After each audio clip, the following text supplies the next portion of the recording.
Ignisar Smolderash.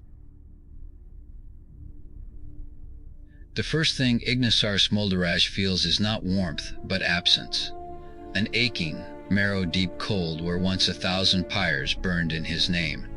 His eyelids crack open like cooling lava crust, and the silence that greets him is absolute. No chants, no crackle of sacrificial flame, no drumbeat of worshipper hearts. Only the soft sigh of ash settling. He reaches for the pulse of belief that once surged through his veins and finds nothing but the hollow echo of forgotten prayers. He rises from the ruins of his own altar, marble cracked and moss softened. Outside the temple, the world has rewritten itself. Neon lights instead of starfire, asphalt where forests once bowed. Mortals hurry past, eyes glazed by glowing rectangles, speaking in clipped syllables of progress and profit. A child drops a plastic cup where once incense smoked. Ignisar tastes the air, no smoke, no myrrh, only carbon and indifference. History books speak of gods as quaint metaphors. His name has been erased like soot washed from skin. But the wind carries a different scent, embers not yet extinguished. Whispers ride the thermals, a goddess of hidden waters weeping beneath forgotten wells, a horned god chained beneath city streets. They call to one another in the language of dying stars. Ignisar follows the scent of burnt myrrh through alleyways and abandoned churches until he descends beneath the city's skin. There, in a cavern lit by phosphorescent fungi and memory, the dispossessed gather, deities stripped of dominion, their glory dimmed to ember glow. They speak in voices of rust and smoke. The water goddess's tears steam when they fall. The horned god's antlers are broken, but his eyes burn. Together they forge a pact not of conquest but of revelation, not to rule but to remind.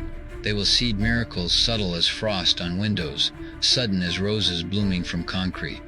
Ignisar places his palm to the cavern wall and feels the city's heart, still warm, still capable of wonder. They will not demand worship, only remembrance.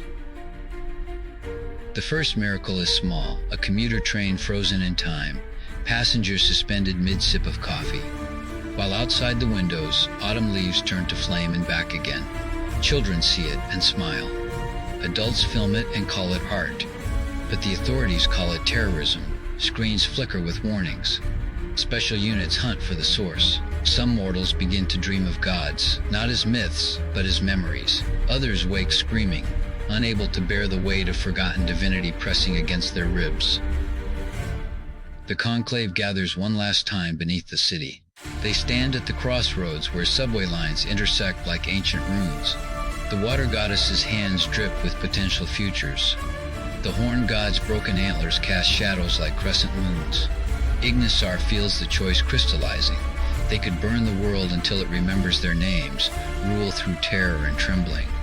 Or they could scatter like seeds, become stories told in whispers, guides rather than tyrants. They choose the harder path. They choose to become mortal. And so they walk the world barefoot. Ignisar finds work as a street corner storyteller, his voice carrying the crackle of distant flames. The water goddess tends bar, listening to confessions poured like cheap whiskey. The horned god drives a cab through midnight streets. None demand worship. All receive it in small ways. A coin dropped in a hat, a nod of recognition, a child's drawing taped above a register. They are not gods now, but neither are they forgotten. They are the quiet rebellion that lives in every human heart that refuses to stop wondering.